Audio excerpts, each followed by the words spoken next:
Nous sommes en 2035. Voici un aperçu de la vie quotidienne. Chaque bureau est géré par une intelligence artificielle. Chaque présentation d'entreprise, chaque email, chaque diaporama est généré automatiquement. Une simple question posée à voix haute ou tapée au clavier reçoit une réponse instantanée, parfaitement formulée, prête à être copiée dans un rapport. À la radio, la majorité des 20 meilleures chansons sont composées par des intelligences artificielles. Au cinéma, les films les plus populaires sont créés en quelques jours à peine, par des modèles capables de générer des scénarios, des effets spéciaux, des dialogues, des visages, des voix. Tout est synthétique, mais tout semble réel. Dans les universités, on ne s'attarde plus vraiment sur les théories ou les fondements d'une matière. Les étudiants apprennent surtout à bien utiliser l'outil d'IA adapté à leur domaine.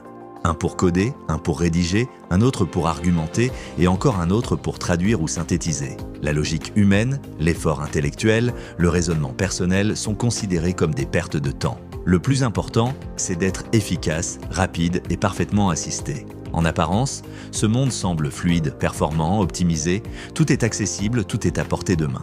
Il suffit de demander et l'IA fournit. Ce qui, il y a à peine quelques décennies, aurait paru dystopique ou même grotesque, est aujourd'hui devenu banal. Et c'est justement là que les vraies questions commencent à émerger. Allons-nous encore réfléchir par nous-mêmes dans 10 ans ? Avons-nous commencé à déléguer non seulement des tâches, mais aussi notre propre pensée ? L'intelligence artificielle nous rend-elle, lentement mais sûrement, plus stupides? Et justement, dans cette société où tout est fait pour nous, il faut se poser une question essentielle.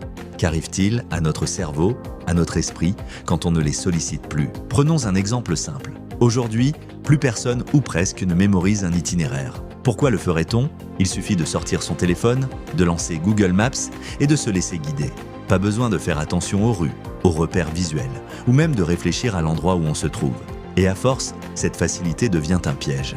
Des études récentes montrent que les personnes qui utilisent constamment la navigation GPS développent une mémoire spatiale bien plus faible que celles qui essaient de se repérer par elles-mêmes. Ce qui est vrai pour la géographie l'est aussi pour les idées, les mots, les raisonnements. À force de demander à l'IA de résumer, de traduire, d'expliquer, de répondre à notre place, notre esprit perd l'habitude de le faire lui-même, comme un muscle qu'on ne sollicite plus. Et ce n'est pas une métaphore légère. Le cerveau, tout comme le corps, s'adapte à l'usage qu'on en fait. Moins on pense, moins on est capable de penser. On entre alors dans un phénomène qu'on pourrait appeler l'atrophie cognitive. Une sorte de paresse mentale, insidieuse, invisible. On croit gagner du temps, mais on perd de la capacité. On croit être plus rapide, mais on devient moins profond. Et ce glissement, parce qu'il est doux, n'inquiète personne. Au contraire, il séduit. Pourquoi se fatiguer quand une machine peut le faire mieux que nous?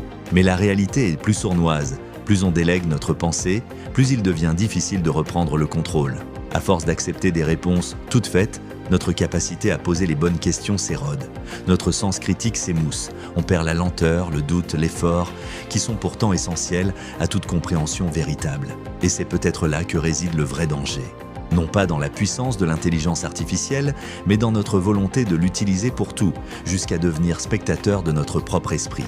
Et pendant que le monde devient plus intelligent, nous, paradoxalement, nous devenons plus dépendants. Cette dépendance commence à se faire ressentir de manière alarmante dans un domaine fondamental, l'éducation. Là où l'on formait autrefois des esprits critiques, curieux, capables de construire une pensée structurée, on voit aujourd'hui émerger une nouvelle réalité. Des élèves parfaitement capables de produire un devoir impeccable, mais sans en comprendre le contenu. De plus en plus de professeurs, dans le monde entier, partagent nous la même expérience troublante. Leurs élèves rendent des textes irréprochables sur la forme, bien organisés, bien écrits, sans faute ni maladresse. Mais lorsque vient le moment d'approfondir, d'expliquer oralement ce qu'ils ont écrit, ou même simplement de défendre une idée du devoir, le vide. Les phrases sont là, mais la pensée ne suit pas pourquoi.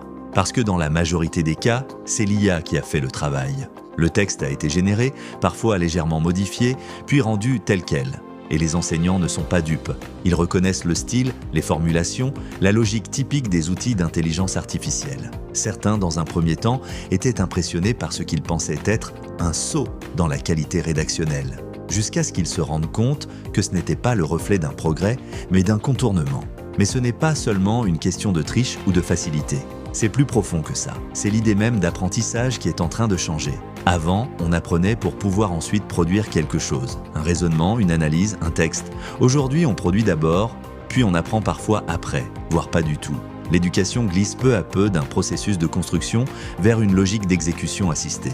Et cela pose un problème immense, car on ne développe pas sa pensée en recopiant des réponses toutes faites, mais en se confrontant à la difficulté, en tâtonnant, en faisant des erreurs, en reformulant, en pensant tout simplement. Mais comment apprendre à penser dans un monde où tout pousse à ne pas le faire soi-même? Comment former des esprits autonomes dans une époque où l'on externalise la réflexion à des machines? C'est peut-être la question éducative la plus urgente de notre époque. Et ce glissement vers une pensée assistée ne s'arrête pas aux bancs de l'école. Il continue, s'infiltre, s'installe, jusque dans notre quotidien le plus intime.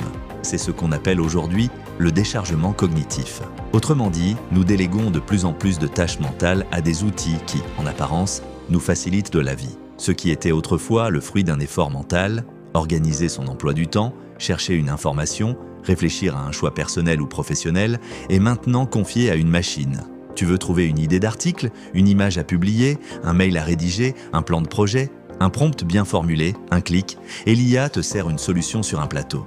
Tu veux résumer un livre sans le lire? Elle le fait. Tu veux discuter sans trop réfléchir? Elle te propose les réponses, les arguments, même les émotions. Résultat, tu n'as plus besoin de faire l'effort mental d'y réfléchir toi-même. Mais il y a un revers, car plus on habitue notre cerveau à déléguer, plus il perd l'habitude de faire. On observe aujourd'hui un phénomène inquiétant. Les utilisateurs fréquents d'IA ont de plus en plus de mal à nuancer les informations. Leur pensée devient binaire, rapide, superficielle.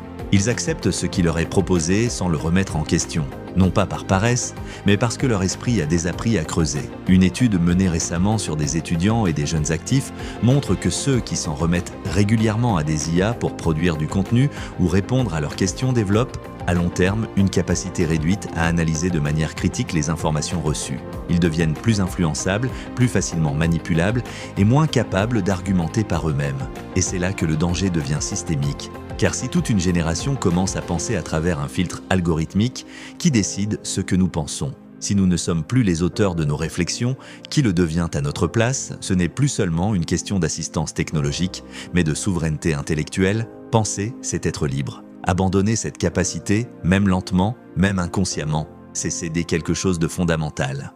Et dans cette logique, il est urgent de se poser une autre question. Que se passe-t-il quand l'IA elle-même commence à se tromper? Car oui, aussi avancée soit-elle, l'intelligence artificielle peut se tromper. Et pas qu'un peu. Ce que beaucoup ignorent ou préfèrent oublier, c'est que les IA, aussi impressionnantes soient-elles, n'ont pas de conscience, pas de compréhension réelle, pas de bon sens. Elles ne font que statistiquement prédire ce qui a le plus de chances d'être la bonne réponse. Et parfois, cette prédiction est absurde, fausse, voire dangereuse. Souviens-toi de cet exemple devenu célèbre. Google, à travers une IA, avait présenté Barack Obama comme étant le premier commandant en chef musulman des États-Unis. C'était totalement faux. Mais la machine, entraînée sur des données biaisées et sur des formulations erronées trouvées en ligne, avait simplement recraché une hallucination. C'est le nom qu'on donne à ces erreurs, les hallucinations de l'IA. Et le problème, c'est que ces erreurs ne sont pas rares. Elles sont même structurelles. Car une IA ne sait pas. Elle recompose, elle assemble ce qu'elle a vu, parfois dans un contexte totalement différent. Elle peut inventer une citation, attribuer un fait à la mauvaise personne ou suggérer des solutions qui n'ont aucun sens.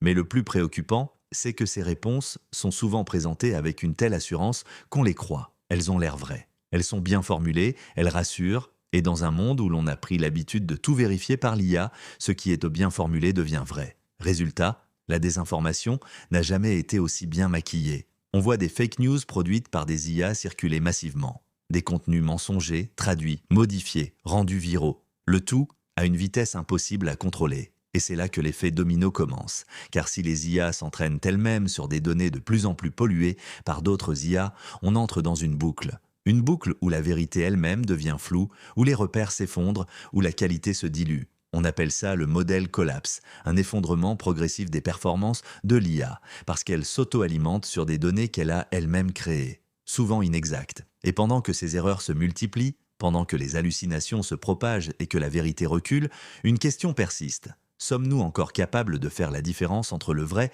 et le faux? Ou avons-nous, là aussi, abandonné notre vigilance au profit du confort algorithmique?